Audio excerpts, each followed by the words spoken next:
Welcome to your deep dive. So today, picture this, right?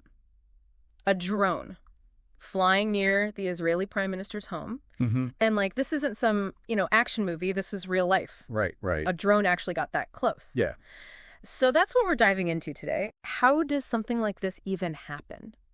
Yeah, it's a great question. I mean, this really underscores the vulnerability. Yeah. Even in the most secure locations you would think. Right. This is a world leader's home. It's not. Exactly. It's not just like a random building. It's not a storage facility. This is, Exactly. This is the prime minister. So bring us there. So what happened, essentially, a drone was able to get past Israeli defenses. Okay. And it reached the vicinity of Netanyahu's residence. Wow. And, thankfully, no one was hurt. Yeah. He wasn't even home at the time. Okay. But the fact that it happened at all is a big deal because, Israel has, they say one of the most sophisticated air defense systems in the world. They do, yeah. If a drone can get through there, Right. Yeah. that's, like you said, that's a crack in the armor. Yeah. What does that mean for everyone else? Exactly. It raises huge questions about vulnerabilities elsewhere. Right. If they can get through there, where else? Exactly. Yeah. And it's interesting, too, because, and I think we had this in the brief, this isn't the first time No. this has happened. Not even close. This is Yeah. Tell me more about that. this is part of a pattern. Okay. So just a week before this, there was an attack on an Israeli military base.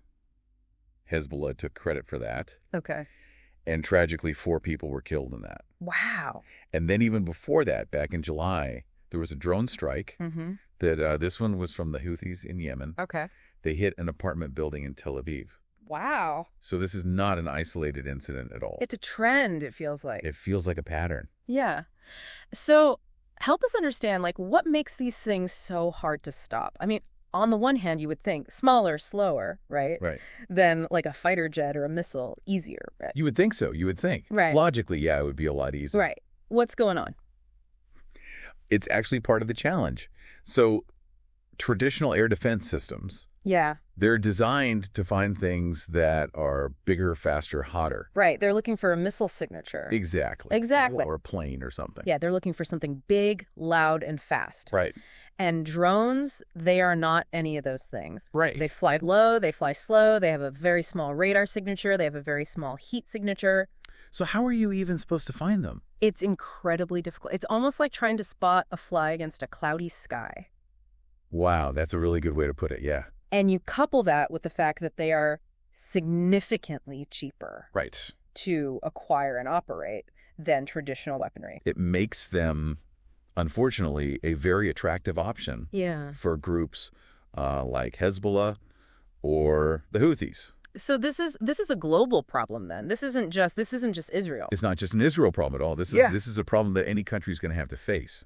Yeah. So if this is the new reality, Right. what are some of the things that people are doing? Or, I mean, because it seems like it's so new. It is in a lot of It's very new. So what are some of the things that I don't know, some of the smarter people are thinking about as they're dealing with this new threat? Well, I think the biggest thing is that it forces a complete rethinking, a reassessment Okay.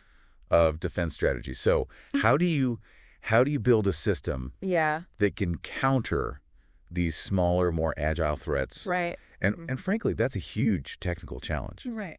and a huge strategic challenge. Yeah.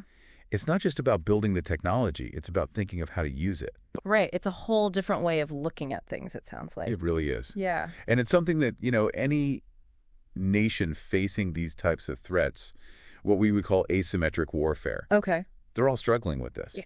Yeah, and it's not even just about stopping these things in the air, is it? It's because we read about how, Hezbollah was able to record footage, for example, Oh, absolutely. using their drones.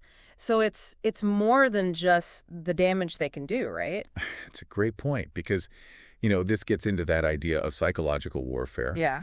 Because, if you can use a drone not just to attack, but to surveil, to target, but then also to record and to disseminate footage. Right. That's a huge propaganda tool. It is. And frankly, it really just sows chaos and fear. Yeah, if you can't even feel safe in, supposedly secure areas. Right, and that's the message they were sending. What's that do to a society? Exactly. It makes you question, well, if they can get footage here, where else can they get footage? Okay. Where else can they strike? Right. What else can they do? So it really changes the game then in that regard. Hugely so, yeah. Yeah, wow, okay. So we've gone from like this one event Right. of this drone flying too close for comfort, Yeah.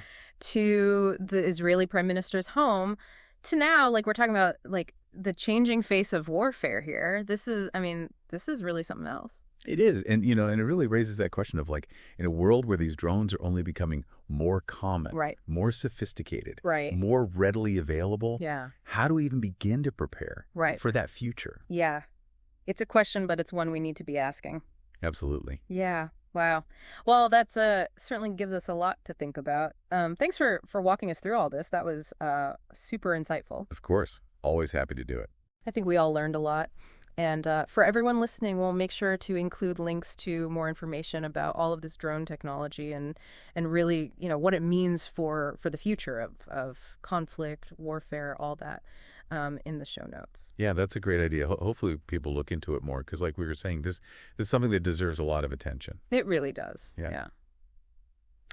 All right. Well, thanks again for joining us on this deep dive, everyone. We'll see you next time. See you next time.